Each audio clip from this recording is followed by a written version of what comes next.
رحم اللہ من قرأ الفاتحہ. بسم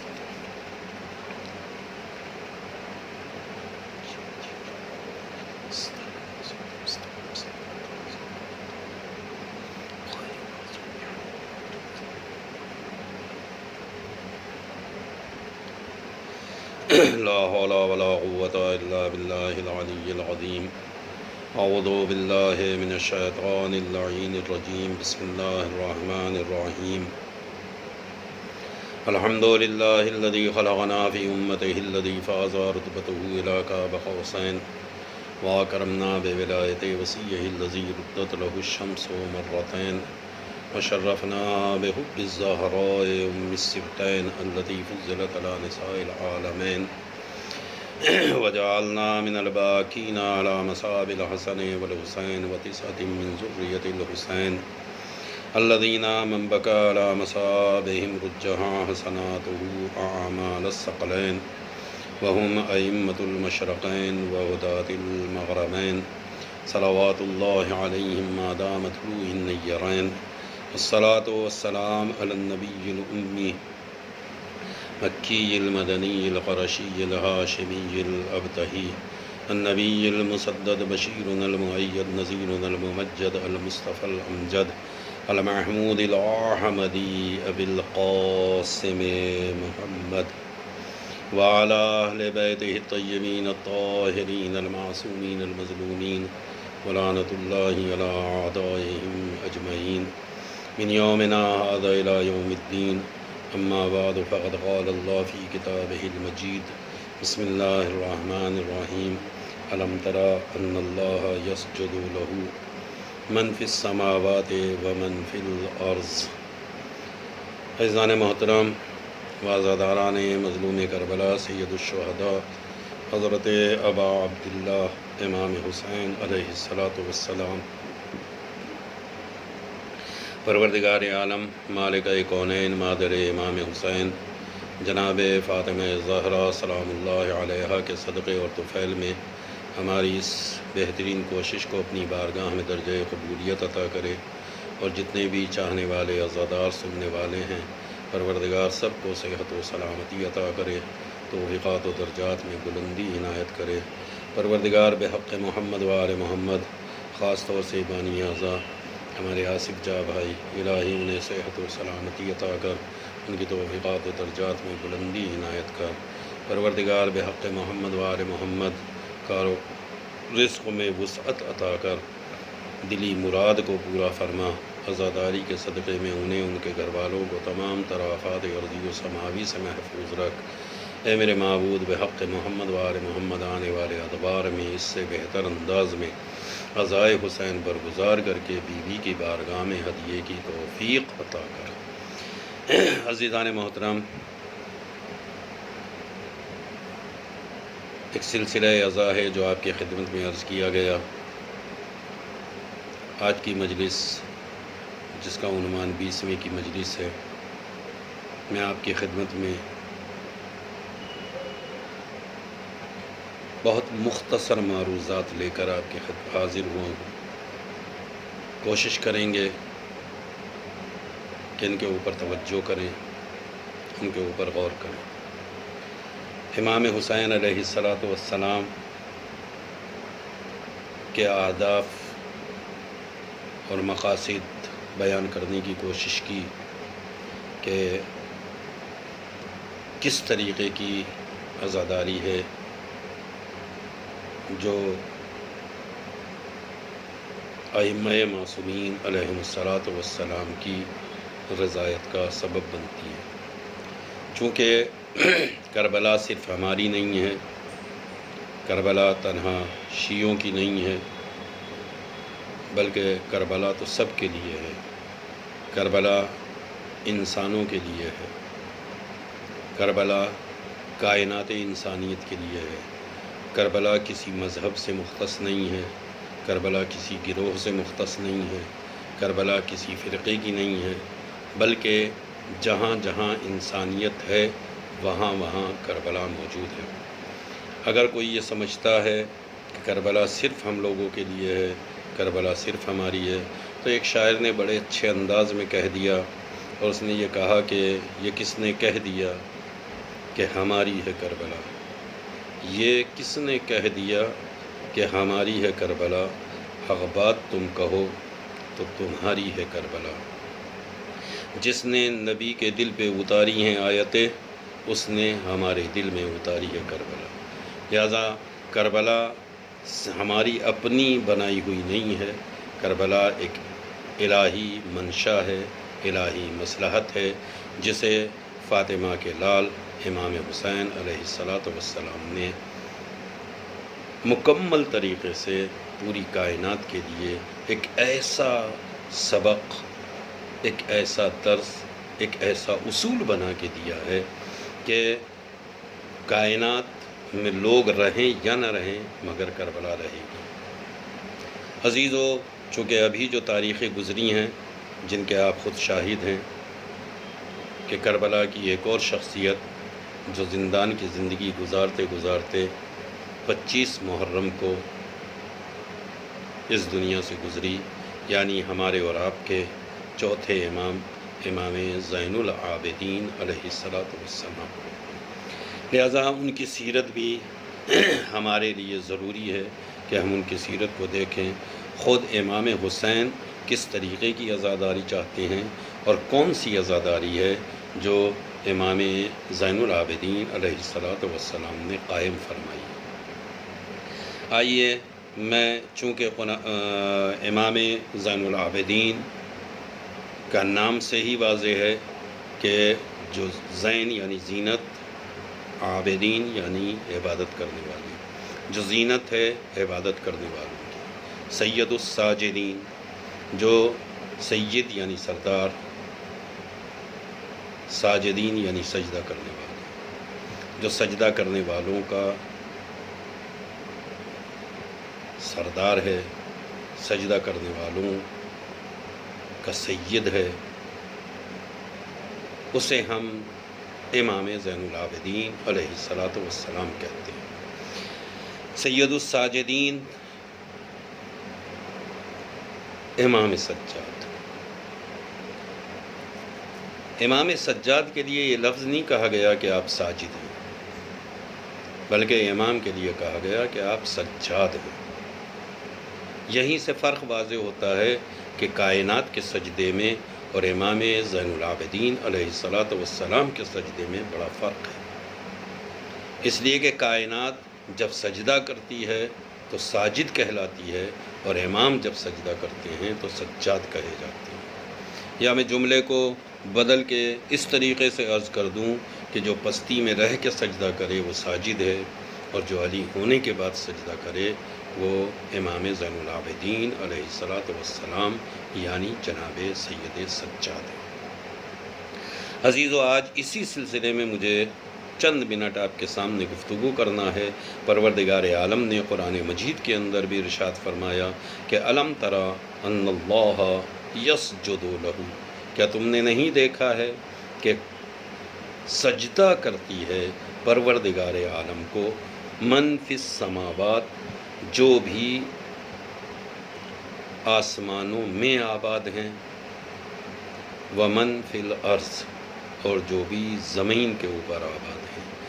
زمین پر رہنے والے بھی اللہ کو سجدہ کرتے ہیں، اور آسمانوں میں رہنے والے بھی اللہ کو سجدہ کرتے ہیں، اور تنہا زمین و آسمان میں رہنے والے اللہ کو سجدہ نہیں کرتے ہیں، بلکہ وہ شمس، سورج بھی سجدہ کرتا ہے، والقمر، اور چاند بھی اللہ کو سجدہ کرتا ہے، والنجوم، ستارے بھی اللہ کی بارگاہ میں سجدہ ریز ہیں، والجبال، پہاڑ بھی اللہ کو سجدہ کرتے ہیں، والشجر، اور درخت، پیڑ پودے بھی اللہ کے لیے سجدہ ریز ہیں، والدواب، اور جتنے چوپائے ہیں وہ بھی اللہ کو سجدہ کرتے ہیں۔ یعنی صرف زمین و آسمان میں رہنے والی مخلوق نہیں جو اللہ کو سجدہ کرتی ہو، بلکہ چاند، سورج، ستارے، پہاڑ، درخت، چوپائے، سب کے سب اللہ کو سجدہ کرتے ہیں۔ وَكَثِيرٌ مِّنَ النَّاسِ، اور لوگوں میں سے بھی بہت سارے لوگ ہیں جو اللہ کے لیے ہمیشہ سجدہ ریز ہیں۔ وَكَثِيرٌ حَقَّ عَلَيْهِ الْعَذَابُ، اور بہت سے وہ لوگ بھی اللہ کو سجدہ کرتے ہیں جن کا حق، جن کا حصہ عذاب ہے۔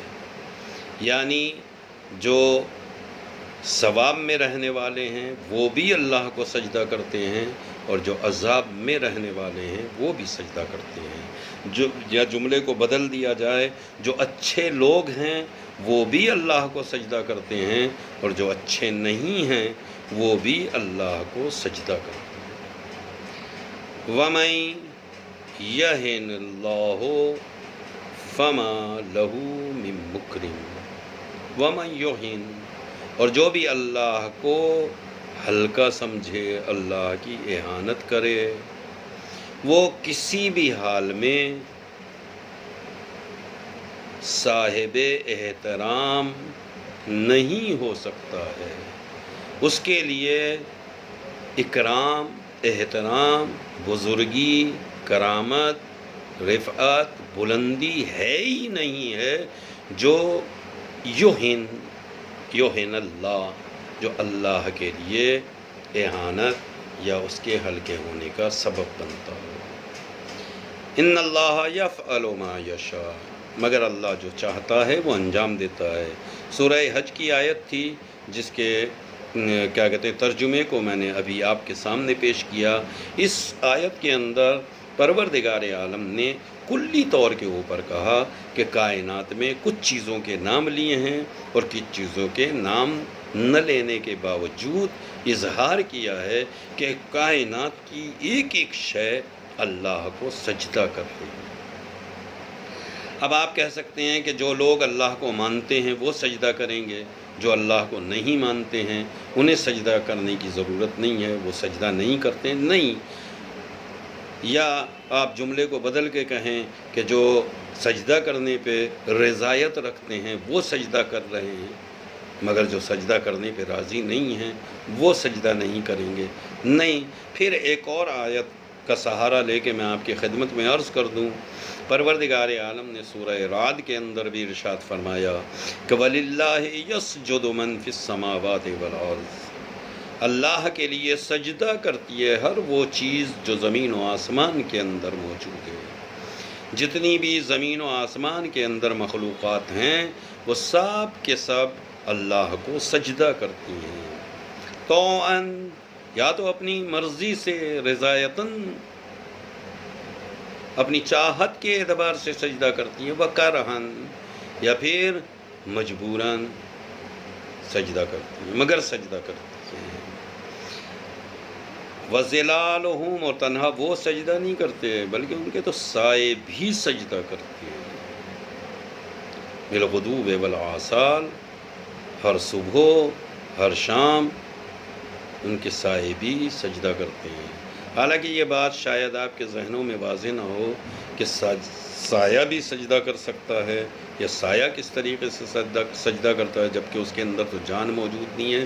تو میں بس شاید ایک جملے میں واضح کر کے نکل جاؤں، اور وہ یہ کہ جب آپ کہیں روشنی کے اندر جاتے ہیں تو آپ نے دیکھا ہوگا کہ جب آپ روشنی میں کھڑے ہوتے ہیں تو آپ کا ایک سایہ نکلتا ہے، آپ کے جسم کا ایک سایہ ہوتا ہے۔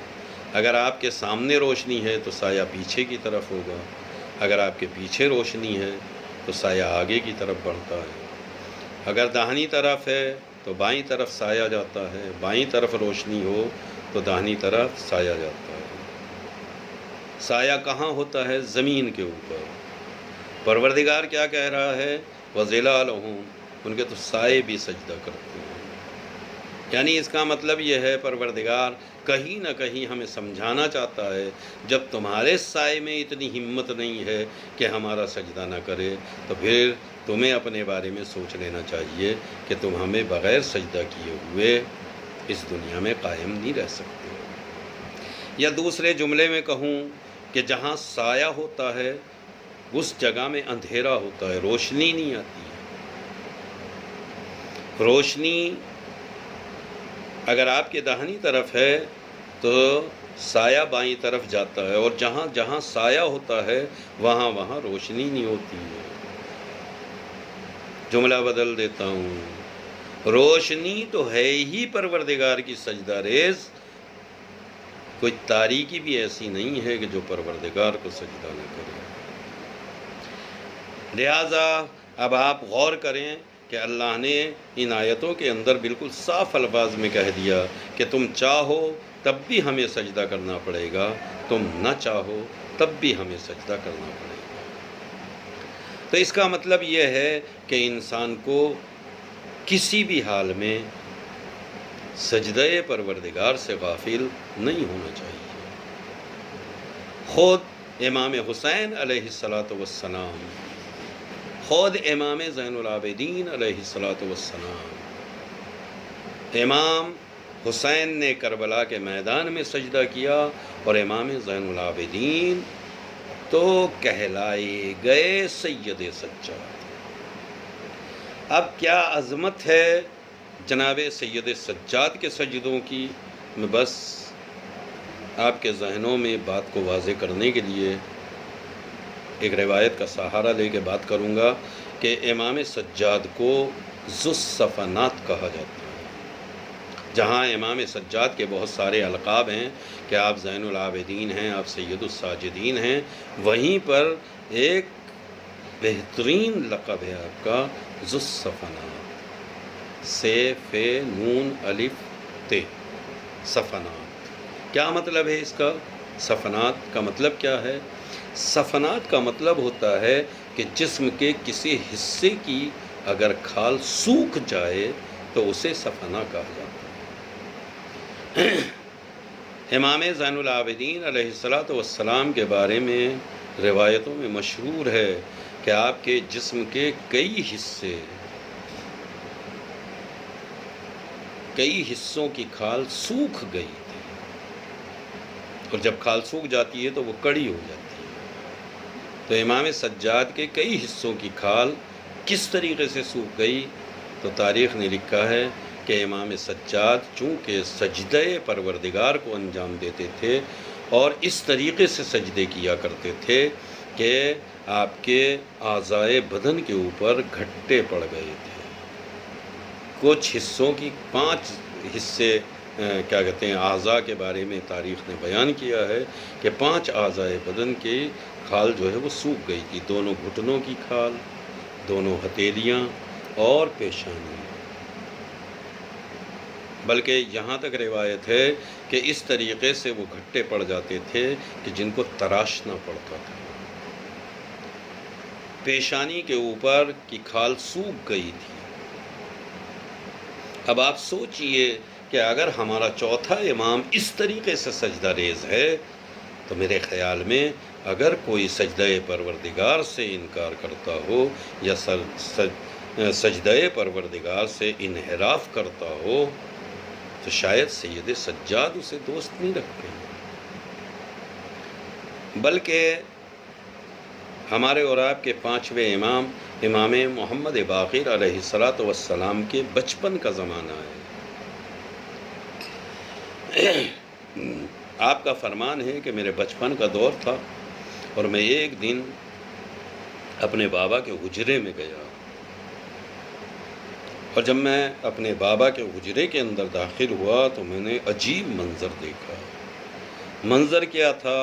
منظر یہ تھا کہ اِذْفَرَّ لَوْنُهُ مِنَ السَّحْرِ، میرے بابا امام سجاد کا رنگ دگرگون تھا، آپ کا رنگ زرد ہو گیا تھا۔ وَرَمَيْزَتْ عَيْنَاهُ، اور آپ کی آنکھیں سرخ ہو گئی تھیں۔ رنگ زرد ہو گیا تھا اور آنکھیں سرخ۔ آنکھیں سرخ کب ہوتی ہیں؟ مثلا فرض کیجئے آپ رات میں نہ سوئیں، آپ رات بھر جاگتے رہیں تو آپ دیکھیں گے کہ صبح آپ کی آنکھوں میں ایک لالی آ جاتی ہے۔ جناب سید سجاد راتوں میں اتنا جاگتے تھے کہ آپ کی آنکھیں سرخ ہو گئی تھیں.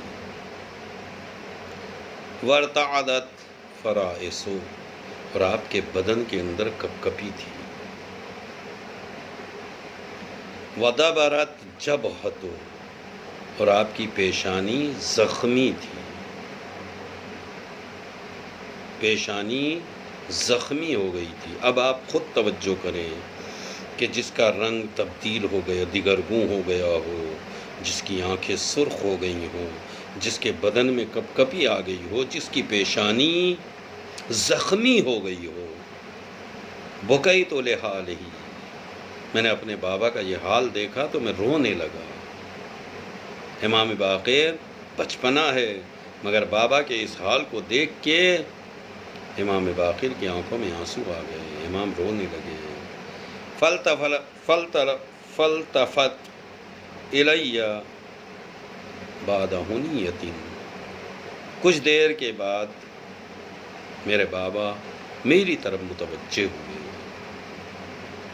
چونکہ میں بابا کی حالت کو دیکھ کے رو رہا تھا تو بابا نے تھوڑی دیر کے بعد میری طرف جو ہے متوجہ ہو کے مجھ سے کہا، ایتینی بصحف فیہا ذکر عبادت علی.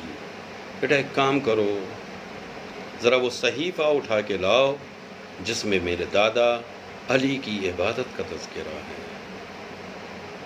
جاؤ اس صحیفے کو اٹھا کے لاؤ جس میں علی کی عبادت بیان کی گئی ہے. اور آپ نے وہ صحیفہ امام سجاد کے حوالے کیا.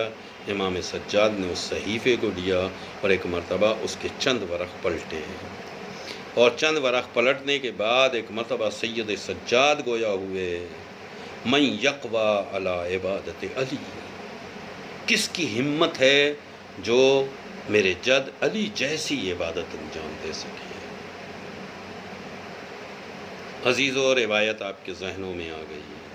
خود سید سجاد کا عالم یہ ہے، آپ کی عبادتوں کا عالم یہ ہے کہ آپ کا رنگ تبدیل ہو جا رہا ہے، آپ کی آنکھیں سرخ ہو جا رہی ہیں، آپ کے جسم کے اندر کپکپی پیدا ہو گئی ہے، آپ کی پیشانی سجدہ پروردگار کی بنا پر زخمی ہو گئی ہے. مگر پھر بھی جب آپ نے صحیفہ مولائے کائنات کو لیا تو کیا کہا، من یقوی علی عبادت علی، کون ہے جو علی کے جیسی عبادت انجام دے سکے. مولا میں ایک جملہ کہنا چاہتا ہوں، جتنا بھی آپ کائنات کی تاریخ کو دیکھیں، جتنا بھی ہو، یہ امام حسین کے سجدے کا کائنات میں کوئی جواب نہیں ہے، رسول کے سجدے کا کائنات کوئی جواب نہیں لا سکتی ہے. بلکہ میں ایک جملے میں دوسرا اعتبار سے کہوں، جیسا قیام پیغمبر اسلام نے انجام دیا ہے ایسا قیام کسی نے کائنات میں انجام نہیں دیا. جس طریقے کا رکوع مولائے کائنات نے انجام دیا ہے ویسا کسی نے آج تک رکوع انجام نہیں دیا.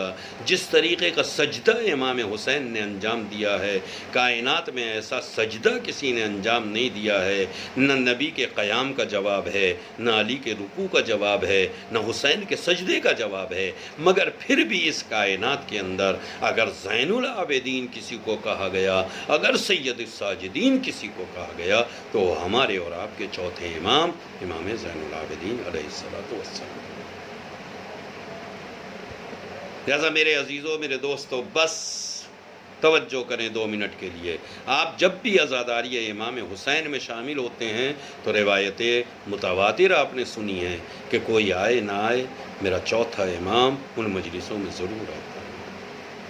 اگر یہ عزادار دین سے غافل ہیں، اگر یہ عزادار دینداری کو انجام نہیں دے رہے ہیں تو شاید امام سجاد جس کی پیشانی زخمی ہو گئی ہو سجدے کی بنا کے اوپر، جس کے بدن کے کئی حصوں کی کھال سوکھ گئی ہو سجدوں کی بنا پر، چونکہ جتنی بھی جگہ بیان کی گئی ہیں وہ اعضائے سجدہ ہیں، یعنی اس کا مطلب ہے کہ سجدوں کی بنا کے اوپر آپ کو ذوالصفنات کہا جاتا ہے. تو ایسی صورت میں ہر عزادار کے اوپر لازم ہے، ہر چاہنے والے کے اوپر فرض ہے کہ وہ امام سجاد کی چاہت کو پورا کرے، امام حسین کے مقصد کو پورا کرے. بس میرے عزیزو، آج 20ویں کی مجلس ہے، مجھے زیادہ دیر آپ کی خدمت میں عرض نہیں کرنا تھا، زیادہ دیر زحمت نہیں دینی تھی، مگر اتنا ضرور ہے کہ اگر ہمارے امام کا نام زین العابدین ہے، اگر ہمارے امام کا نام سید الساجدین ہے، تو پھر ہماری پیشانی سے سجدہ بھی ہونا چاہیے، ہمارے اعضاء بدن سے عبادت پروردگار بھی ہونی چاہیے۔ اور یہ امام سجاد کے بارے میں تو بہت روایات ہیں کہ آپ کے ہاتھوں پیروں میں جب توخے گراپار پڑی ہوئی تھی، ہتھکڑیاں پڑی ہوئی تھی، پیروں میں بیڑیاں پڑی ہوئی تھی، تب بھی کوئی ایک وقت ایسا نہیں ہے کہ امام سجاد کی عبادت چھوٹ گئی ہو۔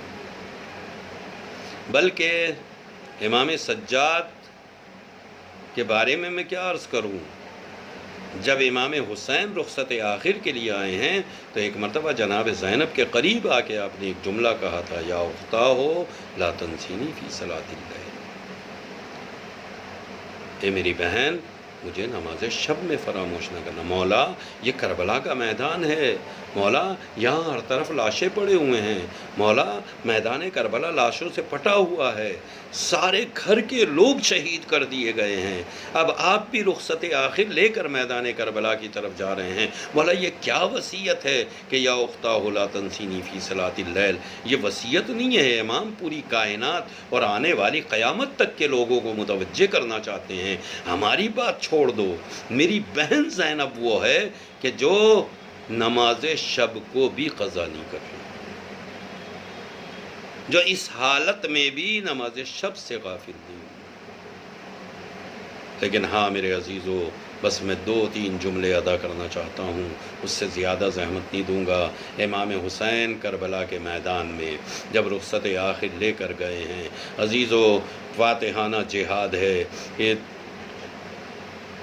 امام حسین نے بار بار فوج اشقیاء کے اوپر حملے کیے ہیں اور ایک جملہ کہتے جاتے تھے، اے فوج آدھا تم نے میرے علی اکبر کو قتل کر ڈالا، تم نے میرے قاسم کو پامال کر ڈالا، تم نے میرے قوت بازو عباس کو قتل کر ڈالا ہے۔ عزیزو یہ کہتے جاتے تھے اور حملہ کرتے جاتے تھے، اے میرے بھائی عباس اٹھو، اپنے آقا کی جنگ کو دیکھو، اے میرے لال علی اکبر اٹھو، اپنے بابا کی جنگ کو دیکھو، اے میرے لال قاسم اٹھو، آؤ اپنے چچا کی جنگ کو دیکھو۔ مگر عزیزو کوئی نہ تھا جو حسین کی مدد کے لیے آتا۔ حسین ایک مرتبہ حملہ کرتے جا رہے تھے کہ یکایک ایک آواز غیبی آئی، یا ایتھا النفس المطمئنہ ارجعی الی ربک راضیۃ مرضیہ، اے نفس مطمئنہ پلٹا اپنے رب کی طرف، تیرا پروردگار تجھ سے راضی ہو گیا ہے، تو اپنے پروردگار سے راضی ہے۔ عزیزو امام حسین نے جیسے ہی اس آواز غیبی کو سنا، ایک مرتبہ تلوار کو نیام میں رکھا، ادھر نیام میں رکھنا تھا کہ بھاگی ہوئی فوجیں سمٹنے لگی۔ عزیزو فاطمہ کا لال نرغے آدھا میں گر گیا، کوئی کسی طرف سے تیر آ رہے ہیں، کہیں تلواریں آ رہی ہیں، کہیں سے نیزے اور بھالے آ رہے ہیں۔ عزیزو جن کے پاس کچھ نہ تھا وہ حسین کی طرف پتھر روانہ کر رہے تھے۔ ایک مرتبہ فاطمہ کا لال زخموں سے چور ہو گیا، عزیزو زین سے زمین کی طرف چلا، زمین کربلا ہلنے لگی۔ عزیزو ایسے عالم میں ایک مرتبہ جناب زینب سید سجاد کے خیمے میں آئی اور آنے کے بعد کہا، اے میرے لال سید سجاد ذرا غش سے آنکھ کھولو، ارے دیکھو یہ کیا عالم ہے، کیا قیامت آ گئی ہے۔ جناب سید سجاد نے کہا، اے پھوپھی اماں ذرا خیمے کا پردہ ہٹائیے۔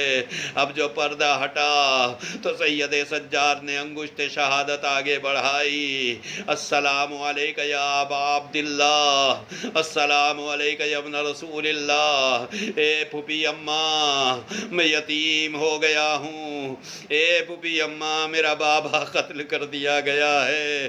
عزیزو میں کہوں گا، اے سید سجاد ابھی مصیبتیں کم نہیں ہوئی ہیں، اے زینب دلگیر ابھی مصیبتیں ختم نہیں ہوئی ہیں، ابھی تو اس کے بعد زینب کی مصیبتوں کا آغاز ہونے والا ہے۔ یہی زینب ہوگی، کبھی بچوں کو سنبھالے گی، کربلا سے کوفہ، کوفے سے شام تک برہنہ، دنیا سر لے جائی جائے گی، تماشائیوں کا مجمع ہوگا، منادی ندا دے رہے ہوں گے، اے تماشائیوں آؤ، یہ علی و فاطمہ کی بیٹیاں ہیں، تماشا دیکھو، کوئی آگ برسا رہا ہوگا، کوئی کھولتا ہوا پانی پھینک رہا ہوگا، تنہا زینب۔